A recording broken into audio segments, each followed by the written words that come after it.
বা জান্নাতীদের মধ্যে এই উম্মতের মানুষের সংখ্যা বেশি হবে, তবুও নবী সাল্লাল্লাহু আলাইহি ওয়াসাল্লাম বলেছেন যে আমার উম্মত 73টা দলে ভাগ হয়ে যাবে। বানু ইসরাইল 72 দলে ভাগ হয়েছিল। ওয়াতাফতারিকু উম্মতি আলা 73 মিল্লা, আমার উম্মত 73টা দলে ভাগ হয়ে যাবে। কুল্লুহুম ফিন্নার, প্রত্যেকটা দলই যাবে জাহান্নামে, ইল্লা মিল্লাতান ওয়াহিদা, একটা মাত্র দল ছাড়া। কিলা মান হিয়া ইয়া রাসূলুল্লাহ, বলা হলো তারা কারা হে আল্লাহ রাসূল সাল্লাল্লাহু আলাইহি ওয়াসাল্লাম? নবীজি বললেন মা আনা আলাইহি ওয়া আসহাবি, আমি যার উপরে আছি, আমার সাহাবীরা যার উপরে আছে। দুর্ভাগ্যজনক হচ্ছে ইসলামের নামে যত দলাদলি হয়েছে সবারই এই একটাই দলিল যে মা আনা আলাইহি ওয়া আসহাবি, আমি যার উপরে আছি, আমার সাহাবীরা যার উপরে আছে। সবাই দাবি করে আমরা তাই করছি। কেন বেশিরভাগ মানুষ জাহান্নামে যাবে? একটা উত্তর আমরা পেলাম, চোখ দিয়েছি দেখেনি, কান দিয়েছি শোনেনি, কলব দিয়েছি উপলব্ধি করেনি। অর্থাৎ আল্লাহর সত্যের সন্ধান তারা পায়নি, সত্যকে মূল্যায়ন করে নাই, আল্লাহ পাকের বিধানের আনুগত্য করেনি। আরেকটা কারণ আছে, সেটা হলো শিরক। কারণ যে বেশিরভাগ মানুষ জাহান্নামে যাবে তাদের আমল নামায় একটা পাপ থাকবে, খুব কমন পাপ, সেটা হলো শিরকের পাপ। কিভাবে এটা বলতে পারি? এভাবে পারি যে আল্লাহ পাক সূরা নিসার মধ্যে বলেছেন ইন্নাল্লাহা লা ইয়াগফিরু আন ইউশরাকা বিহি ওয়া ইয়াগফিরু মা দুনা যালিকা লিমান ইয়াশা। আল্লাহ পাক বলছেন আমি শিরক ছাড়া অন্য যে কোনো গুনাহ যাকে ইচ্ছা ক্ষমা করে দেব। আল্লাহ পাক বলছেন আমি, আল্লাহ পাক শিরকের গুনাহ মাফ করেন না, অন্য যে কোনো গুনাহ যাকে ইচ্ছা আল্লাহ পাক মাফ করে দিবেন ইনশাআল্লাহ। আল্লাহ পাক যখন ঘোষণা দিলেন যে শিরক ছাড়া অন্য গুনাহ আমি মাফ করে দেব ইনশাআল্লাহ, শুধু মানুষের সাথে জড়িত বিষয় বাদ দিয়ে। কারণ মানুষের সাথে জড়িত বিষয় আল্লাহ রাব্বুল আলামিনের কাছে ক্ষমা চেয়ে লাভ হচ্ছে না। যেটা মানুষের সাথে জড়িত বিষয় সেটা আল্লাহর কাছে ক্ষমা চেয়ে লাভ হচ্ছে না। ধরেন আপনি কারো গীবত করেছেন, নাউজুবিল্লাহ, কারো সম্পদ আত্মসাৎ করেছেন, কারো প্রতি জুলুম করেছেন, কাউকে গালি দিয়েছেন, চুরি ডাকাতি করেছেন, ছিনতাই করেছেন, অন্যের সম্পদ আত্মসাৎ করেছেন, কাউকে ধর্ষণ করেছেন, অর্থাৎ অন্য কারো সম্মানহানি করেছেন, জান মাল ইজ্জতের হানি করেছেন। এই বিষয়টার ক্ষমা আল্লাহর কাছে পাওয়া যাবে না। এই ক্ষমাটা ওই বান্দার কাছে নিতে হবে যে ভাই আমি আপনার গীবত করেছিলাম, আমাকে মাফ করে দেন। ভাই আমি আপনার সম্পদ চুরি করেছি, এই নেন, ফেরত নেন। ভাই আমি তোমার জমি আত্মসাৎ করেছি, এটা তোমার, তুমি নিয়ে নাও। ভাই আমি তোমার কাছে টাকা ধার নিয়েছিলাম, দেইনি, এই যে দিয়ে দিলাম, শোধ। প্রতিটা বিষয় যেটা মানুষের সাথে জড়িত, হাক্কুল ইবাদ, এটা আল্লাহর কাছে ক্ষমা হবে না, এটা তার কাছেই ক্ষমা নিতে হবে, এবং এটা খুব কঠিন বিষয়। এর জন্য একটা কলবুন সালিম দরকার হয়, মানে সৎ মনের দরকার হয়। আর এই সৎ মন অনেক দাড়ি টুপির ভিতরেও থাকে না। আমি কি বুঝাতে পারছি? এই মনস্তাত্ত্বিক সততা দাড়ি টুপি জুব্বা পাগড়ির ভিতরে নাও থাকতে পারে, এটা ভিতরের ব্যাপার।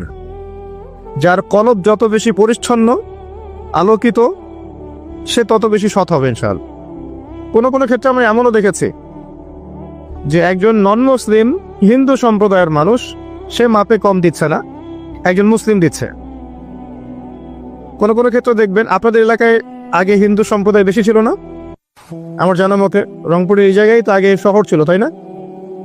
এখন এখানে অনেক নিদর্শন আছে, খাঁটি খাবারের জন্য মানুষ তাদের কাছে আসতো, মুসলিমদের দোকানে না গিয়ে তাদের দোকানে যাচ্ছে। তাদের দুধটা হবে খাঁটি, ঘিটা হবে খাঁটি, মিষ্টি হবে খাঁটি। মুসলিমের দোকান বাদ দিয়ে তাদের কাছে যাচ্ছে মানুষ, সততা দিয়ে তারা মানুষের মন জয় করলো। কোনো কোনো ক্ষেত্রে আপনি দেখবেন একজন অমুসলিম রাষ্ট্রের দায়িত্বে আছে, প্রশাসনে আছে, বা সামাজিক দায়িত্বে আছে, ব্যবসা করছে, চাকরি বাকরি করছে। কোনো কোনো ক্ষেত্রে দেখা যায় যে তারা অনেক মুসলিমের চেয়ে বেশি সৎ। হ্যাঁ, ঘুষ নিচ্ছে না, দুর্নীতি করছে না, ব্যবসায় ভাবে কম দিচ্ছে না, সিন্ডিকেট করছে না, চোরা কারবারি করছে না, অনেক ক্ষেত্রে দেখা যায়। এই শ্রেণীর মানুষদেরকে আল্লাহ পাক হেদায়েত দিয়ে দিতে পারেন। যাদের মনের মধ্যে আল্লাহ পাক সততা দেখবেন, আল্লাহ পাক তাকে হেদায়েত দিবেন ইনশাআল্লাহ। এটাই নিয়ম। আর যার হৃদয়ের মধ্যে সততা নাই, বাহ্যিকভাবে যদি মনেও হয় যে সে জান্নাতের পথে হাঁটছে, এমন হতে পারে দিন শেষেও জাহান্নামেই যাবে, নাউজুবিল্লাহ। তো যে প্রসঙ্গে এখানে আসলাম, মানুষের সাথে জড়িত হকটা মানুষের সাথেই ডিল করতে হবে। এটা কাবা ঘরের গেলাফ ধরে কানলেও ক্ষমা হবে না, কারণ আল্লাহ পাক তো রহমানুর রহিম নন, শুধু আল্লাহ পাক ন্যায় বিচারকও বটে। কথা কি বুঝতে পারছেন? আল্লাহ পাক শুধু রহমানুর রহিম নন যে সব মাফ করে দিব, একই সাথে শাদীদুল ইকাব, কঠোর শাস্তিদাতাও বটে। এবং আল্লাহ পাকের ন্যায় বিচার, ইনসাফটা সবচেয়ে উপরে। আল্লাহ পাক ইনসাফ করবেন, ইনসাফ করবেন। রহমানুর রহিম কোন অর্থে? আল্লাহ পাক চান যে তার বান্দারা জান্নাতে যাক, এবং তার জন্য আল্লাহ পাক নবী রাসূল পাঠিয়েছেন, আসমানি কিতাব পাঠান, মানুষকে খাওয়ান, পড়ান, হেদায়েত দেন, ভালো মন্দ বোঝান, বিবেক দেন, সবকিছু দেন। রহমানুর রহিম ছাড়া কোনো সত্তা এমন করতে পারে? এরপরেও যখন মানুষ জাহান্নামের পথে হাঁটবে, তখন আল্লাহ পাক কি আমরা দোষ দিতে পারবো? পারবো না। কিয়ামতের দিনের দরকার ছিল। আগে আমরা ভাবতাম যে কিয়ামতের দিনের কি দরকার ছিল, ছোটবেলায় ভাবতাম আর কি, যে এত সমস্যা, মানুষ হয়ে জন্ম নিয়েই তো বিপদে পড়ে গেলাম, কিয়ামতের দিনে তো অবস্থা খারাপ, কি জন্য আল্লাহ এত কঠিন শাস্তি দিবেন, জাহান্নাম সৃষ্টি করেছেন ইত্যাদি। সত্যিকার অর্থে কিয়ামতের দিন না থাকলে কোনো জালেমের বিচার হতো না, যাদের বিচার দুনিয়া হয়নি। কথা কি বুঝতে পারছেন? যে জালেমদের বিচার দুনিয়াতে হয় নাই, তারা পার পেয়ে যেত। কিয়ামতের মাঠ আছে বলেই তারা পার পাবে না। আর যে মাজলুমরা দুনিয়াতে কেঁদেছে, দুনিয়াতে কষ্ট সহ্য করেছে, সাফার করেছে, তাদের জন্য সুসংবাদ কিয়ামতের মাঠ, তারা সেখানে প্রতিদান পাবে ইনশাআল্লাহ। এজন্যই কিয়ামতের মাঠের দরকার ছিল, না হলে সব জালেম কি হতো? পার পেয়ে যেত, যারা দুনিয়াতে বিচার পায়নি। তো এর জন্য সৎ মনের দরকার। যদি মানুষের সাথে জড়িত বিষয় থাকে, তাকে ফেরত দিতে হবে। যদি আপনি জনগণের সম্পদ আত্মসাৎ করে থাকেন, সবার সামনে দাঁড়িয়ে বলতে হবে যে তোমাদের এই সম্পদ ছিল, আমি আত্মসাৎ করেছি, আমার সম্পদ থেকে এগুলো নিয়ে নাও। তারপরে জান্নাতের প্রশ্ন আসবে, তার আগে নয়। এত সহজ নয়। তাহলে কিয়ামতের মাঠে উঠে দেখবেন কিছু কিছু মানুষের ঘাড়ের মধ্যে দেখবেন রিলিফের মাল আছে। হ্যাঁ, কিয়ামতের মাঠে উঠে দেখবেন কিছু মানুষের ঘাড়ে রিলিফের মাল আছে, টিন আছে, গম আছে, চাল আছে, ত্রাণ আছে। নবী সাল্লাল্লাহু আলাইহি ওয়াসাল্লাম বলেছেন, যে যেটা আত্মসাৎ করবে সেটা নিয়ে কিয়ামতের মাঠে উঠবে। হ্যাঁ, কেউ যদি একটা গরু আত্মসাৎ করে থাকে, গরু তার ঘাড়ে থাকবে। হ্যাঁ, গরু নিয়ে হাঁটবে সে। কেউ যদি ছাগল আত্মসাৎ করে থাকে, ছাগল থাকবে ঘাড়ে। কেউ যদি কারো জমিন আত্মসাৎ করে থাকে, জমি, ওই এক তবক হলে 7 তবক চাপিয়ে দেওয়া হবে। তবক মানে তো বোঝেন, তবাখন আইন তবাক, কোরআন পড়ে দেখেন। এর জন্য দুনিয়াতে হকটা মেটাতে হবে, এটা খুব ডিফিকাল্ট। ওমর রাদিয়াল্লাহু আনহু একবার একজন বেদুইনের বুকের মধ্যে লাঠি দিয়ে আঘাত করেছিলেন। আঘাত করাটা তার জন্য জায়েজই ছিল ওই সময়, কারণ সে বিরক্ত করছিল বারবার।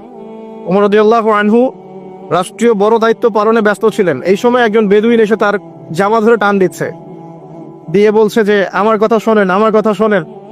তিনি ব্যক্তিত্ব সম্পন্ন মানুষ ছিলেন, লাঠি দিয়ে একটু গুতা দিয়েছেন, দেখছো না আমি ব্যস্ত আছি। একটু পরেই তার চিন্তা হলো, আমি কি জুলুম করে ফেললাম? একজন সাহাবীকে পাঠালেন তাকে ডেকে নিয়ে আসবে। সেই সাহাবী তাকে ডেকে নিয়ে আসলেন। এবার সেই ব্যক্তিকে দাঁড় করিয়ে ওমর রাদিয়াল্লাহু আনহু বলছেন, আমিরুল মুমিনিন, অর্ধ জাহানের খলিফা, অর্ধেক বিশ্বের খলিফা, ছোট্ট একটা কান্ট্রির না, পুরো অর্ধেক বিশ্বের খলিফা। তিনি বলছেন, হে লাঠি নাও। হাদা সদরি ইন আরাত, এই যে আমার বুক, তুমি যদি চাও আমার বুকে ওইভাবেই গুতা দিয়ে প্রতিশোধ নিয়ে নাও। আমি কি বুঝাতে পারছি কথা কিছুটা? এই ব্যক্তি হতভম্ব হয়ে গেল যে সত্যি কি উনি আমাকে এই কথাটা বলছেন? তিনি আমিরুল মুমিনিন হয়ে এই কথা বলছেন যে আমার বুকের মধ্যে লাঠি দিয়ে আঘাত করে তুমি প্রতিশোধ নিয়ে নাও। ওমর রাদিয়াল্লাহু আনহু বলছেন, হ্যাঁ এটা করো, কিয়ামতের মাঠে আমাকে আল্লাহর ওয়াস্তে জবাবদিহি করায়ও না। তখন সেই ব্যক্তি বলছে, আমিরুল মুমিনিন, আমার এটার কোনো প্রয়োজন নেই, আমি আপনাকে মাফ করে দিলাম। ওমর ইবনে খাত্তাব তিনি বলছেন যে আল্লাহ তোমাকে মাফ করে দিন। সুবহান। এই ছিল ইনসাফ। যদি মানুষের সাথে জড়িত কোনো হক থেকে থাকে তাহলে এই দুনিয়াতেই পরিশোধ করতে হবে। কারো টাকা নিয়ে থাকলে টাকা ফেরত দিয়ে দিবেন। কারো যদি জমির সম্পত্তি কোনোভাবে ঝগড়াঝাটি হয়ে থাকে, জমি নিয়ে নিয়েছেন কোনোভাবে, ফেরত দিয়ে দিবেন। যদি বোনের সম্পত্তি পাওয়ার অধিকার থাকে দিয়ে দিবেন। যার যার হক তাকে তাকে দিয়ে দিবেন। পরকালের জন্য নিউট্রাল হয়ে যান। পরকালে মানুষের সাথে জড়িত কোনো হক নিয়ে ওঠেন না, খুব ডিফিকাল্ট। কি হবে তাহলে? পরিণতিটা এটা হবে, নবী সাল্লাল্লাহু আলাইহি ওয়াসাল্লাম বলেছেন, কিয়ামতের মাঠে কিছু মানুষ উঠবে যারা নামাজ, রোজা, হজ, যাকাত, সাদাকা এরকম অনেক নেকি নিয়ে উঠবে। নেকি নিয়ে ওঠার পরে দেখবে সামনে যে অনেক মানুষ দাঁড়িয়ে আছে পাওনাদার, কারো গীবত করেছে, কাউকে ধর্ষণ করেছে, কারো সম্পদ আত্মসাৎ করেছে, কাউকে গালি দিয়েছে, কাউকে জুলুম করেছে ইত্যাদি। এই মানুষগুলো দাঁড়িয়ে থাকবে। ওই সময় তো আর বেচা কেনার সুযোগ নাই, পরিশুদ্ধ হওয়ার সুযোগ নাই। আল্লাহ পাক তখন বলবেন যে এই ব্যক্তিদের নেকি তাদের আমল নামায় দিয়ে দাও, পাওনাদারদের আমল নামায় এই নেকি দিয়ে দাও। ও নামাজ, রোজা, হজ, যাকাতের নেকি থেকে তাদের ঋণ শোধ করা হবে। এবং শোধ করতে করতে যদি নেকি শেষ হয়ে যায় তখন ওই ব্যক্তিদের গুনাহ থেকে গুনাহ এই ব্যক্তির আমল নামায় যুক্ত করা হবে। পরিশেষে এই ব্যক্তি যাবে জাহান্নামে, ওরা চলে যাবে জান্নাতে। বলে নাউযুবিল্লাহ। দুনিয়াতে আল্লাহর সাথে জড়িত বিষয় থাকতে পারে, পরকালে যেন মানুষের সাথে জড়িত কোনো হক রাখেন না। এটাই প্রথম নাসিহাত। আল্লাহ রাব্বুল আলামিন এটাই বলেছেন যে নিশ্চয়ই আল্লাহ শিরক ছাড়া সমস্ত গুনাহ মাফ করতে পারেন। তার মানে আমরা বুঝতে পারছি যে বেশিরভাগ মানুষ জাহান্নামে যাবে, তাদের আমল নামায় শিরকের পাপ থাকবে। কিসের পাপ থাকবে? শিরকের পাপ থাকবে। কারণ আল্লাহ পাক বলেছেন শিরক ছাড়া যে কোনো গুনাহ তিনি ক্ষমা করতে পারেন।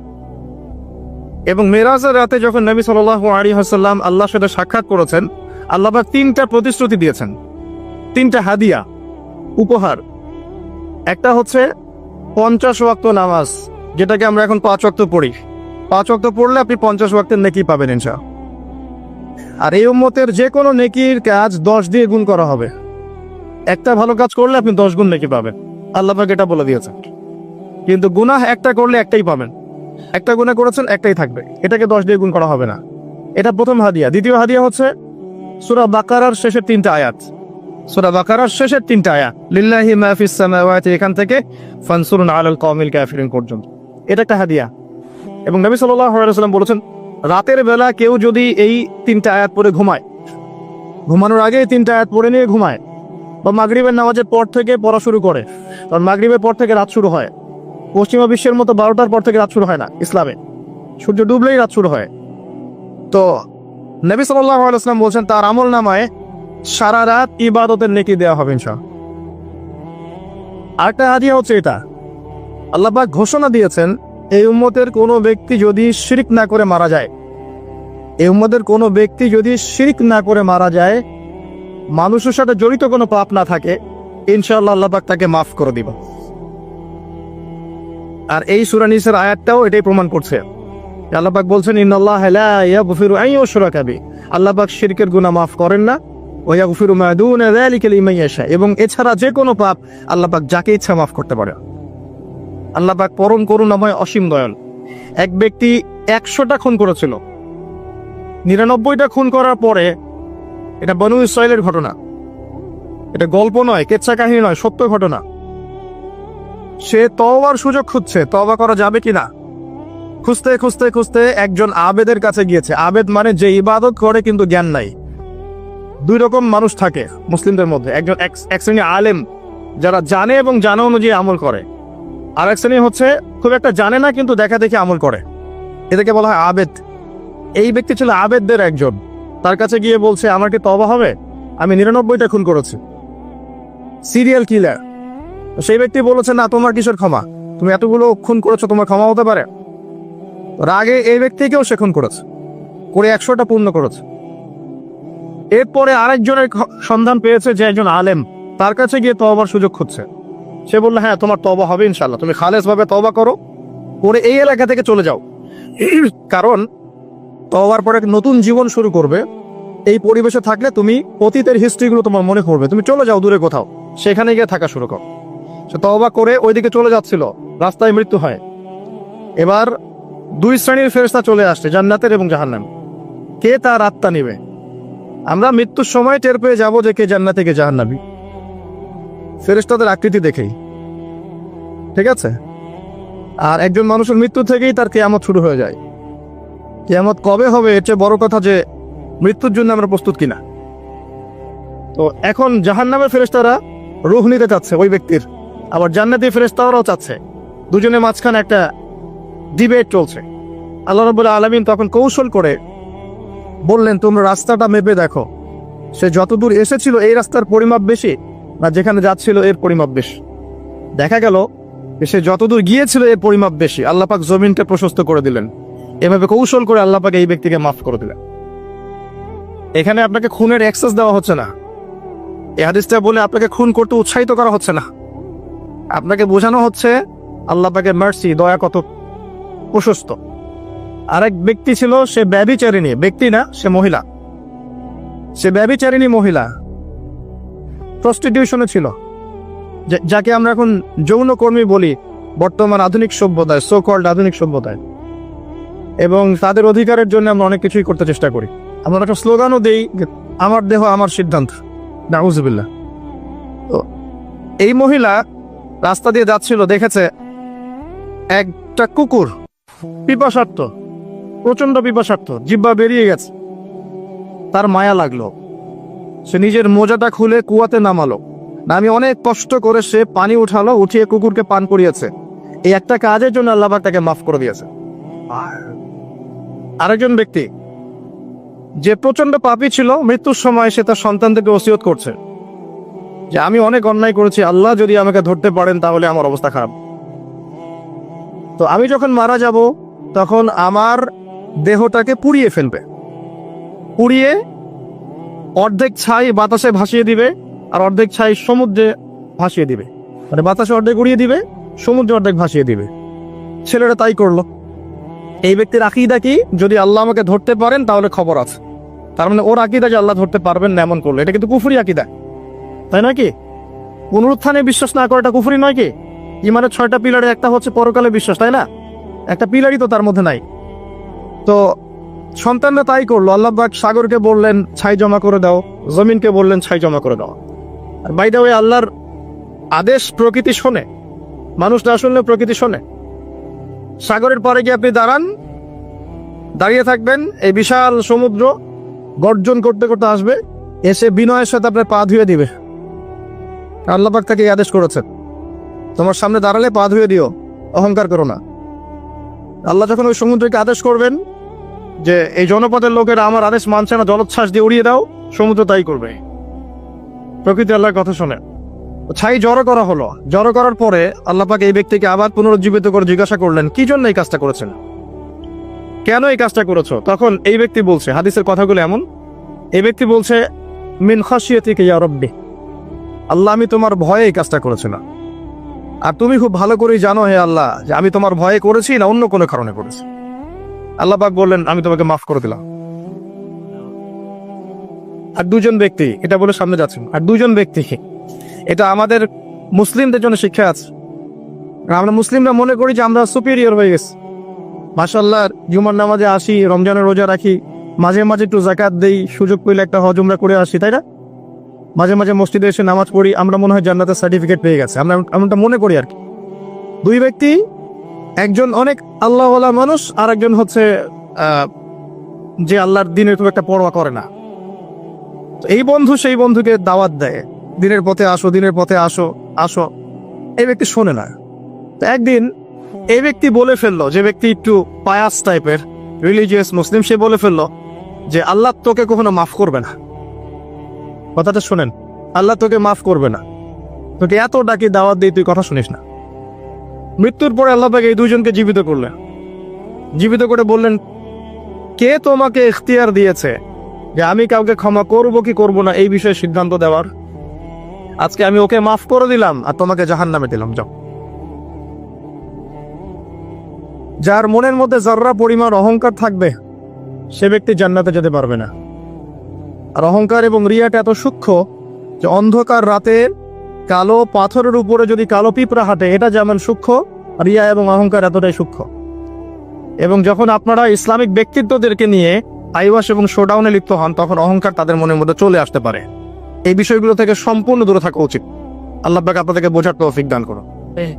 শিরকের পাপ থেকে বেঁচে থাকুন, মানুষের সাথে জড়িত পাপ থেকে বেঁচে থাকুন। আল্লাহ পাক পরম করুণাময়, অসীম দয়ালু। আল্লাহ পাক সমস্ত গুনাহ মাফ করতে পারেন। এর মানে এই নয় যে গুনার এক্সেস দেওয়া হচ্ছে, লাইসেন্স দেওয়া হচ্ছে, এমনটা নয়। আল্লাহ পাকের দয়া বোঝানো হচ্ছে। আল্লাহ আপনাকে ভালোবাসেন এবং আল্লাহই আপনাকে প্রকৃত অর্থে ভালোবাসেন, বাকিরা আপনাকে স্বার্থের জন্য ভালোবাসেন।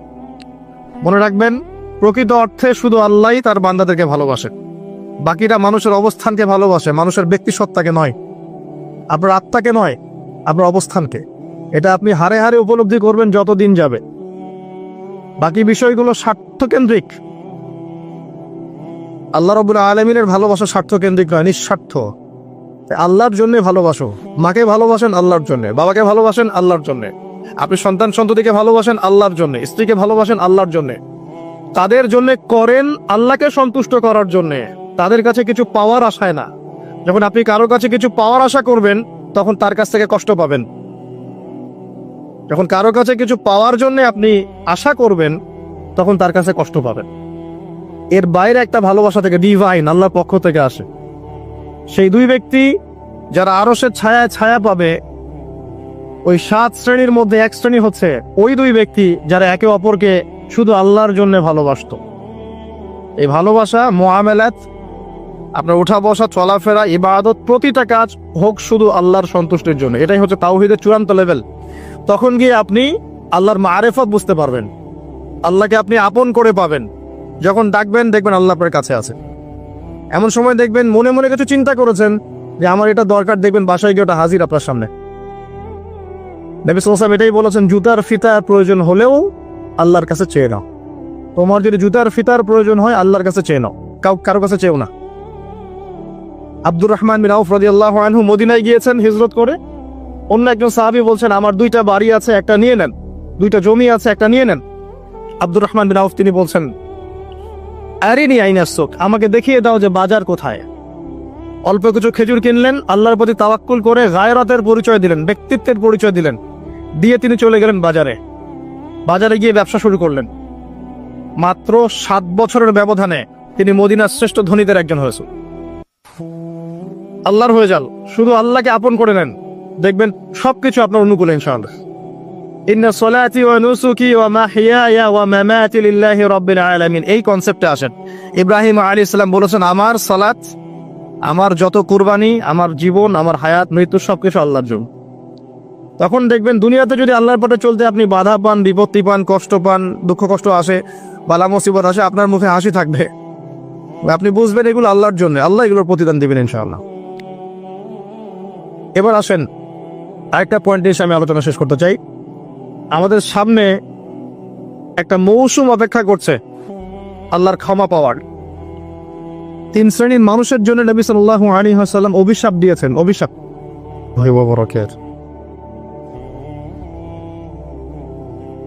ইন্নাল হামদুলিল্লাহ নাহমাদুহু ওয়া নাস্তাঈনুহু মান ইয়াহদিহিল্লাহু ফালা মুদিল্লা লাহু ওয়া মান ইউদ্লিল ফালা হাদিয়া লাহু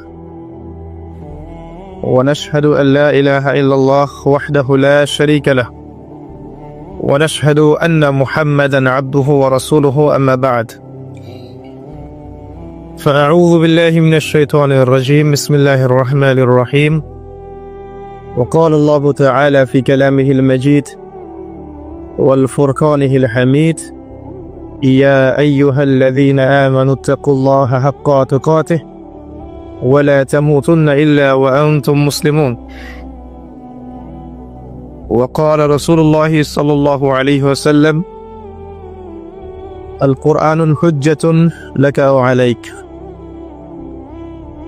رب اشرح لي صدري ويسر لي أمري واحلل عقدة من لساني يفقه قولي اللهم فقهنا في الدين وعلمنا التأويل اللهم اجعلنا منهم الذين آمنوا وعملوا الصالحات وتواصوا بالحق وتواصوا بالصبر আলহামদুলিল্লাহ, যাবতীয় প্রশংসা এবং গুণগান একমাত্র মহিয়ান ও গরিয়ান আল্লাহ রাব্বুল আলামিনের জন্য, যে আল্লাহ সুবহানাহু ওয়া তাআলা নাজিল করেছেন মহাবিশ্বের মহাবিশ্বয় মহাগ্রন্থ আল কোরআনুল কারীম। যে আল্লাহ পাক আমাদেরকে আজকে সুস্থ শরীরে মসজিদে আসার তৌফিক দান করেছেন, আমাদেরকে মুসলিম পরিবারে জন্মগ্রহণ করার তৌফিক দান করেছেন, মুহাম্মদ সাল্লাল্লাহু আলাইহি ওয়াসাল্লামের উম্মাহ হওয়ার সৌভাগ্য দান করেছেন। সকলেই শুকরিয়া আদায় করি, বলি আলহামদুলিল্লাহ। অগণিত অসংখ্য দরুদ এবং সালাত বর্ষিত হোক মহান আল্লাহ প্রেরিত সর্বশেষ এবং চূড়ান্ত নবী, মানবতার মুক্তির দূত মুহাম্মদুর রাসূলুল্লাহ সাল্লাল্লাহু আলাইহি ওয়াসাল্লামের প্রতি। আমরা সংক্ষিপ্ত আকারে দরুদ পড়ি, আল্লাহুম্মা সাল্লি আলা মুহাম্মদ, আল্লাহুম্মা বারিক আলা মুহাম্মদ।